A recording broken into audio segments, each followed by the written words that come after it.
پیارے بچوں السلام علیکم۔ آج ہم 7ویں جماعت کی اردو کتاب میں سے سبق سری نگر سے کرگل تک کا آگے کا حصہ پڑھیں گے۔ دراز سے گزرنے کے بعد ننگے پہاڑوں کا ایک لمبا سلسلہ شروع ہوتا ہے۔ جب ہم دراز سے نکلتے ہیں تو ننگے پہاڑوں کا ایک لمبا سلسلہ شروع ہوتا ہے۔ شاہراہ دریائے دراز کے کنارے کنارے ہوتی ہوئی کھربو کے نام کے گاؤں سے گزرتی ہے، جو سری نگر لیہ قومی شاہراہ ہے۔ وہ دریائے دراز کے کنارے کنارے ہوتی ہوئی کھربو نام کے گاؤں سے گزرتی ہے۔ دور چوٹیوں پر جب غروب ہوتے سورج کی کرنیں پڑتی ہیں تو ایسا لگتا ہے کہ جیسے سارے پہاڑوں پر سونے کی چادر چڑھائی گئی ہے۔ یعنی غروب ہوتے ہوئے سورج کی کرنیں جب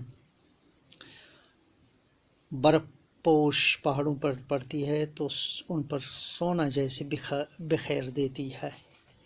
ایسے ہی حیرت انگیز قدرتی نظارے دیکھتے ہوئے ہم شام کے وقت کرگل پہنچے۔ یہی نظارے دیکھتے ہوئے شام کو ہم کرگل پہنچے۔ لیہ کے بعد کرگل لداخ کا سب سے زیادہ آباد اور بارونق قصبہ ہے۔ لیہ کے بعد دوسرا سب سے بڑا قصبہ کرگل ہے، لداخ کا، جو زیادہ آباد اور بارونق ہے۔ یہ قصبہ ننگے پہاڑوں اور تنگ پتھریلی وادیوں کے درمیان بہنے والے دریائے سورو کے کنارے پر آباد ہے۔ یہ دریائے سورو کے کنارے آباد ہے کرگل، اسی لیے اسے سورو ویلی بھی کہا جاتا ہے، تبھی اس کو سورو ویلی بھی کہتے ہیں۔ کرگل کی اونچائی سطح سمندر سے تقریباً 2750 میٹر ہے۔ یعنی کرگل سطح سمندر سے 2750 میٹر بلند ہے۔ یہاں کی ناقابل کاشت زمین کو قابل کاشت بنایا گیا ہے، چونکہ یہ پتھریلی زمین ہے اور ناقابل کاشت ہے، لیکن محنت کش لوگوں نے اس کو قابل کاشت بنایا ہے۔ کارگل کی آبادی کئی ہزار کے قریب ہے۔ سری نگر لیہ شاہراہ کرگل قصبہ کے بیچوں بیچ گزرتی ہے۔ جو سری نگر لیہ قومی شاہراہ ہے وہ کرگل کے بیچوں بیچ سے گزرتی ہے۔ سری نگر سے لیہ جانے والی اور لیہ سے سری نگر آنے والی اکثر گاڑیاں رات کو کرگل میں ٹھہرتی ہیں۔ دونوں اطراف جانے والی گاڑیاں کرگل قصبے میں رات کو رکتی ہیں، جس سے اس جگہ کی رونق میں اضافہ ہو جاتا ہے۔ یعنی یہاں پر چہل پہل اس سے رہتی ہے۔ سیاحوں اور دیگر مسافروں کی آمد کی وجہ سے یہاں کئی ہوٹل اور بازار وجود میں آ گئے ہیں۔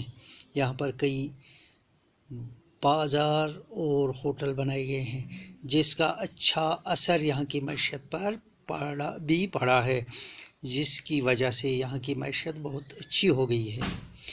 کرگل میں ہر طرف بید کے درخت نظر آتے ہیں۔ ہر طرف یہاں بید کے درخت یعنی عیر نظر آتے ہیں۔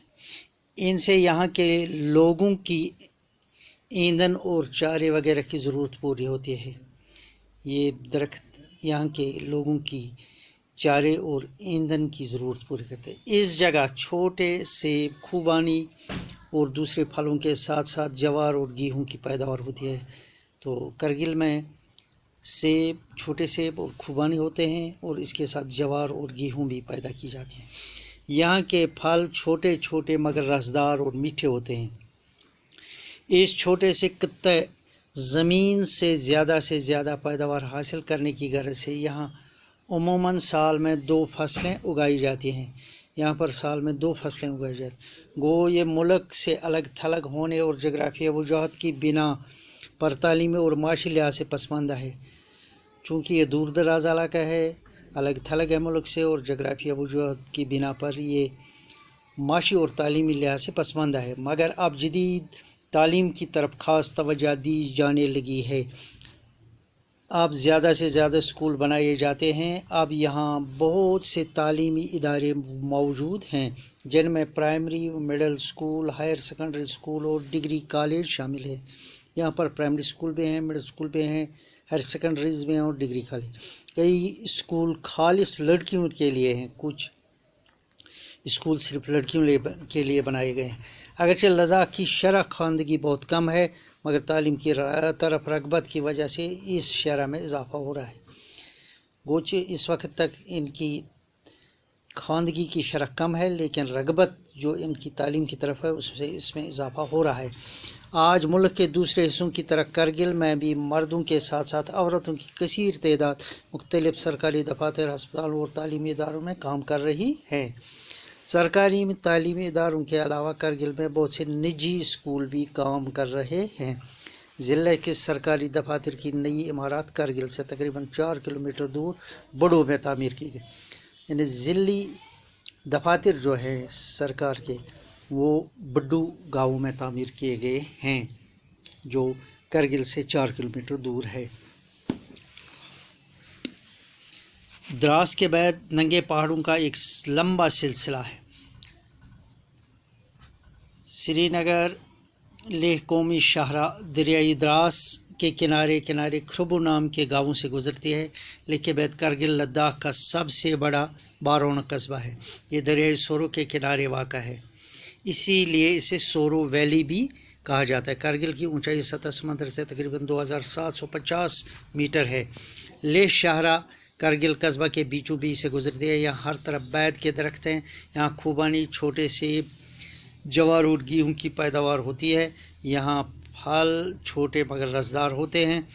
یہاں سال میں اکثر 2 فصلیں اگائی جاتی ہیں۔ یہ علاقہ جغرافیائی وجوہات کی دور دراز ہونے کی وجہ سے تعلیمی اور معاشی لحاظ سے پسماندہ ہے، مگر اب جدید تعلیم کی طرف خاص توجہ دی جانے لگی ہے۔ شرح خواندگی کم ہے، لیکن تعلیم کی طرف رغبت سے اس میں روز اضافہ ہو رہا ہے۔ مردوں کے ساتھ ساتھ عورتیں بھی ہر میدان میں کام کرتی دکھائی دیتی ہیں۔ ضلعی سرکاری دفاتر کرگل سے تقریباً 4 کلومیٹر دور بڑو میں تعمیر کیے گئے ہیں۔ چند الفاظ اور ان کے ازداد: شروع، ختم، غروب، طلوع، شام، صبح، بارونق، بے رونق، قریب، بعید، ناقابل، قابل، میٹھے، کھٹے، جدید، قدیم، خاص، عام، کثیر، قلیل، سرکاری، نجی، آمد، رفت، چڑھائی، اترائی، چند واحد اور ان کے جمع: نظارہ، نظارے، قصبہ، قصبے، گاڑی، گاڑیاں، چارہ، چارے، پھل، پھلوں، بچہ، بچے، عورت، عورتیں، ادارہ، ادارے، دفتر، دفاتر، عمارت، عمارتیں۔ آج کے لیے اتنا کافی ہے، شکریہ۔